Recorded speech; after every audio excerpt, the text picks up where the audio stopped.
नमस्कार दोस्तों, सेल्स कैसे बढ़ाएं? जी हाँ, यह एक बहुत बड़ा क्वेश्चन मार्क है उन लोगों के लिए जो लोग किसी भी तरीके की मैन्युफैक्चरिंग सेटअप लगाते हैं या फिर किसी होलसेल का बिजनेस स्टार्ट करते हैं या अदर चीज़ें करते हैं। अंत में उनको सबसे बड़ी प्रॉब्लम जो आती है वो आती है सेल्स कैसे करें, क्योंकि सब कुछ सेल्स पे ही डिपेंड होता है। यदि आप सेल्स नहीं कर पाते हैं तो आपने जो भी खर्च किया है पीछे वह सब कुछ बर्बाद हो जाता है, आपके सारे पैसे डूब जाते हैं, सब कुछ खत्म हो जाता है। तो अंत में सिर्फ एक ही चीज़ मायने रखती है, वो है सेल्स। तो आज इस वीडियो में मैं बात करने वाला हूँ कुछ ऐसे 10 पॉइंट जिनको यदि आप इम्प्लीमेंट सही तरीके से करते हैं तो यकीनन आप सेल्स कर पाएंगे और अपने बिजनेस में मुनाफा कमा पाएंगे। तो फिर ज़्यादा देरी ना करते हुए वीडियो की शुरुआत करते हैं। मैं धर्मेंद्र कुमार आपका स्वागत करता हूं अपने चैनल व्यापार अनलॉक पर। यदि आप हमारे चैनल पर पहली बार आए हैं तो चैनल को सब्सक्राइब जरूर कर लीजिएगा, साथ ही साथ बेल आइकन को हिट कर दीजिएगा जिससे आपको व्यापार से संबंधित महत्वपूर्ण वीडियो मिलती रहे। तो फिर चलिए सेल्स बढ़ाते हैं।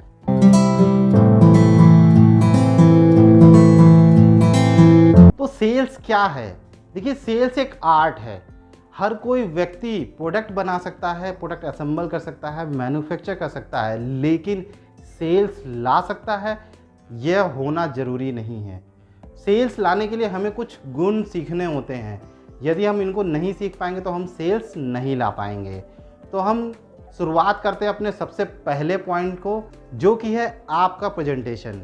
मैं यहाँ एग्जांपल ले रहा हूँ एक स्लीपर बिजनेस का। ये एक सिर्फ एग्जांपल है, इसको आप समझने की कोशिश करिएगा। जब आप अपने प्रोडक्ट को लेकर के किसी होलसेलर या डिस्ट्रीब्यूटर के पास जाते हैं तो सबसे पहले आपका प्रेजेंटेशन बहुत मायने रखता है। यानी आपके कपड़े वेल क्लीन, प्रेस या एक सेल्स रिप्रेजेंटेटिव की तरह ही लगने चाहिए। यानी जब वो डिस्ट्रीब्यूटर के सामने आप पहुँचे तो उसे लगना चाहिए कि आप किसी कंपनी को रिप्रेजेंट कर रहे हो, आप उसके सेल्समैन हो। ऐसा नहीं लगना चाहिए कि आप अरे गहरे हो और बिल्कुल ऐसे ही बस चले आ रहे हो। ऐसा नहीं करना है, आपने वेल ड्रेस्ड जाना है। कोशिश करिए आप अपना एक ड्रेस कोड डिज़ाइन कर लीजिए और जब भी आप किसी होलसेलर के पास मिलने जाएं, चाहे उससे आप दोबारा भी मिलने जाएं, तो भी आप उसी ड्रेस कोड में जाएं जिससे वह व्यक्ति आपको ड्रेस कोड से पहचान जाएगा कि आप वही व्यक्ति हैं। नंबर 2 पॉइंट है कि शो दी प्रोडक्ट क्वालिटी। यानी आप जो प्रोडक्ट लेकर के जा रहे हैं आपने सबसे पहले उसकी क्वालिटी बतानी है। इसके अलावा कुछ भी नहीं बताना, ना ही प्राइसिंग, ना ही मार्जिन, ना ही कुछ भी नहीं बताना है। आपने सबसे पहले उसकी प्रोडक्ट की क्वालिटी बतानी है। यानी मान लीजिए आप स्लीपर बिजनेस में हैं और स्लीपर लेकर के गए हैं, तो आपने क्या करना है, उस स्लीपर बिजनेस की क्वालिटी बतानी है। यानी उसमें यूज़ जो रबड़ है उसकी क्वालिटी बतानी है, उसकी ड्यूरेबिलिटी क्या है, उसको पहनने में कितना कंफर्ट होगा, कस्टमर को क्या क्या प्रॉब्लम नहीं आएंगी, या मैंने ये एक्वा पंचर वाला रबड़ वाला मैंने चप्पल बनाया है, इसको पहनने के बाद कस्टमर को कैसा फील होगा। इस तरीके से आपने अपने प्रोडक्ट की हर हालत में बढ़ाई करनी है। आपने टीवी में देखा नहीं है लोग क्या क्या करते हैं? आपने ड्यू का ऐड देखा है? आदमी ड्यू पी करके जहाज़ से लेके में कूदता है और फिर दूसरी जहाज़ में चला जाता है। क्या ऐसा होता है? नहीं। आप चार्जर पी करके जो है इतनी तेज़ हवा मारते हो कि वो उड़ जाता है। दूसरे का सिर्फ एक ग्लूकोज ड्रिंक पी करके आदमी ज़मीन में छेद करके पेट्रोल ले आता है। तो इस चीज़ का ध्यान देना है। ये जैसे ये बड़ी बड़ी कंपनियां एक बहुत सारा बोलती कुछ और हैं अपने प्रोडक्ट के बारे में, पर होता कुछ और है।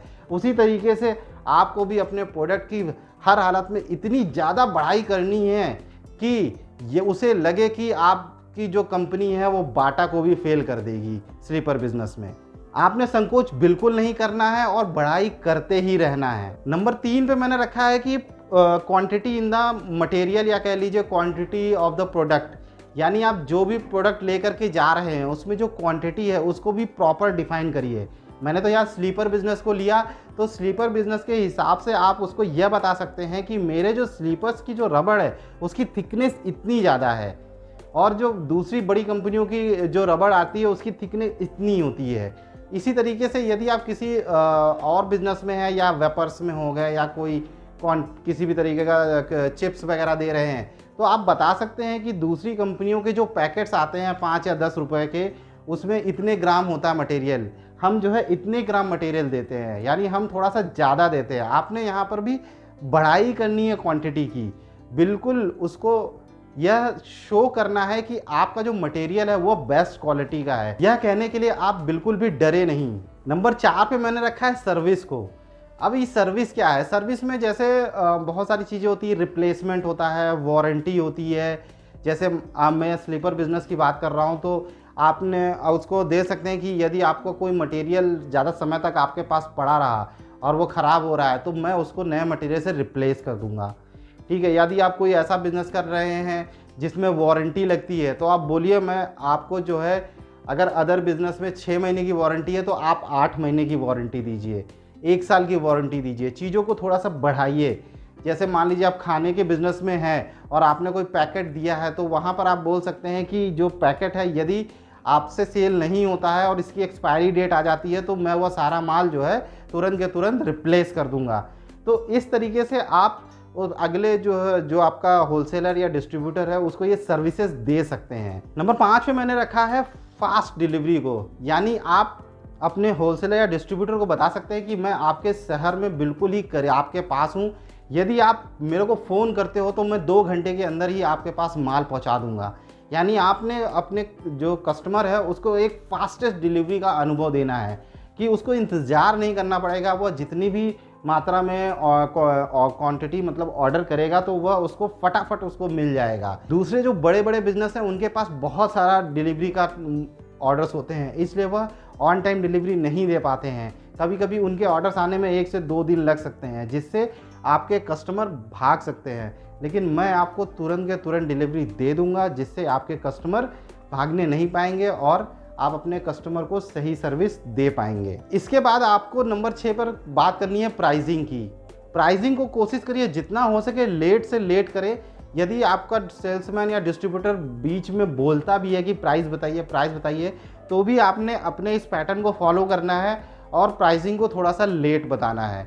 प्राइसिंग में भी आपको एक राइट प्राइसिंग रखनी है। राइट प्राइसिंग एक बहुत ही इम्पॉर्टेंट चीज़ है। यानी आपका जो भी रॉ मटेरियल लग रहा है उसके ऊपर आपने प्रॉफिट तो रखना ही रखना है। यदि आप प्रॉफिट नहीं रखेंगे तो आप बिजनेस कैसे करेंगे। नंबर 7 पे मैंने रखा है वेंडर्स बेनिफिट। जी हाँ, आपने अपने वेंडर्स का बेनिफिट्स का बिल्कुल ध्यान रखना है। यानी आप जो भी जो है प्रोडक्ट क्वांटिटी उसको दे रहे हो, आप उसको किसी भी तरीके का ऑफ़र दे सकते हो कि आप एनुअली या 6 मंथ पे या 3 महीने पे आप अगर इतने पीस की सेल कर सकते हो तो मैं आपको कुछ जैसे इलेक्ट्रॉनिक गैजेट या मोबाइल हो गया या टीवी हो गया या फ्रिज हो गया, ये मैं आपको दे दूंगा। पर इसका आपको कैलकुलेशन कर लेना है कि आपने कितनी सेल निकालने के बाद जो है जो मेरे को प्रॉफिट रिलेटेड निकलेगा, उस प्रॉफिट में मैं यह आइटम इस जो है वेंडर को दूंगा।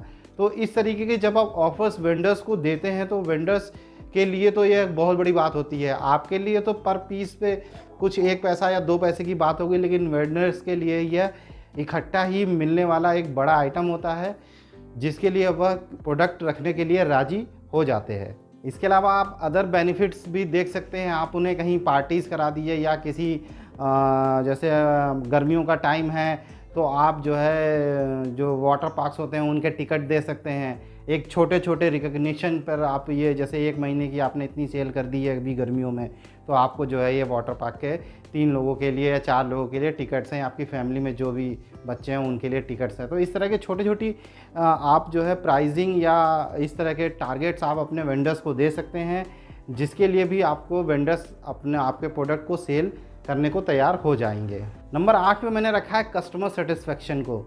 यानी कस्टमर, यानी आपका कस्टमर तो वेंडर है, वेंडर के साथ साथ जो आपका सामान खरीदने वाला है, जो एंड यूज़र है, वो भी आपका कस्टमर है। तो उसका सेटिस्फेक्शन के बारे में बोलिए कि वो मैं दूंगा। यानी कि यदि कोई कस्टमर किसी भी तरीके की आपको हमारे प्रोडक्ट में कोई कमी बताता है तो हम उसको तुरंत ही रिटर्न, रिप्लेस या रिफ़ंड कुछ भी हो सकता है वो हम कर देंगे।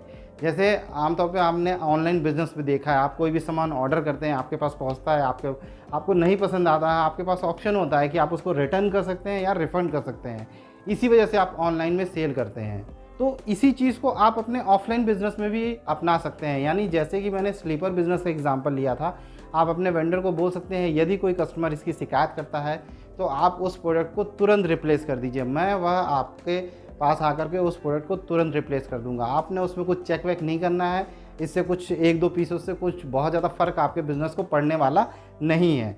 लेकिन 1-2 पीस आप जो रिप्लेस कर देते हो उससे एक कस्टमर सेटिस्फेक्शन, एक कस्टमर ट्रस्ट बिल्ड हो जाता है, जहाँ से आपकी सेल्स आने लगती है। नंबर 9 पे मैंने रखा है कि प्रोडक्ट क्वांटिटी डीलिंग, यानी जब भी आप कस्टमर या अपने वेंडर के साथ जो डील कर रहे हैं, तो जो भी उसमें प्रोडक्ट की क्वांटिटी है हमेशा जो है बड़ी क्वांटिटी की ही बात करें। यानी आप उसको ये ऑफ़र कर सकते हैं कि आप 1 कार्टन लीजिए, उसके साथ आपको 10 पीस एक्स्ट्रा जो है मिल जाएंगे। इस तरीके के आप ऑफ़र्स देते हो। ये छोटे छोटे ऑफ़र्स होते हैं क्वांटिटी पे, यानी कि जैसे कि अगर आपने 10 कार्टन ऑर्डर किया है तो मैं आपको 1 कार्टन फ्री दे दूंगा, या 20 कार्टन ऑर्डर किया है तो उस पर 1 कार्टन फ्री दे दूंगा। आपने कैलकुलेट कर लेना है कि आपका उसमें कितना प्राइसिंग जा रही है, उसी हिसाब से इस तरह के ऑफ़र्स बनाने हैं। ऐसे ऑफ़र्स बनाने से भी बहुत अच्छी सेल्स निकलती है जो है। नंबर 10 पे मैंने रखा है फाइनल क्लोज़र को, यानी जब भी आप कोई डील कर रहे हैं तो वहाँ पे फाइनल क्लोज़र ज़रूर करें। फाइनल क्लोज़र का मतलब है कि आप पेपर वर्क ज़रूर करें, यानी यदि आपको कोई ऑर्डर मिला है तो उससे ऑर्डर रिसिप्ट लेना ना भूलें, और जब भी उसके पास आप सामान को गिराने जा रहे हैं या पहुंचाने जा रहे हैं तो उससे आप रिसिप्ट लेना ना भूलें। यानी आप ये सब चीज़ें अगर आप लेते रहेंगे तो आपको पेमेंट लेन देन में कभी भी दिक्कत नहीं आएगी। तो आज के लिए इस वीडियो में इतना ही। आज मैंने यह वीडियो कुछ मैन्युफैक्चरर्स या होलसेलर्स के लिए बनाया था।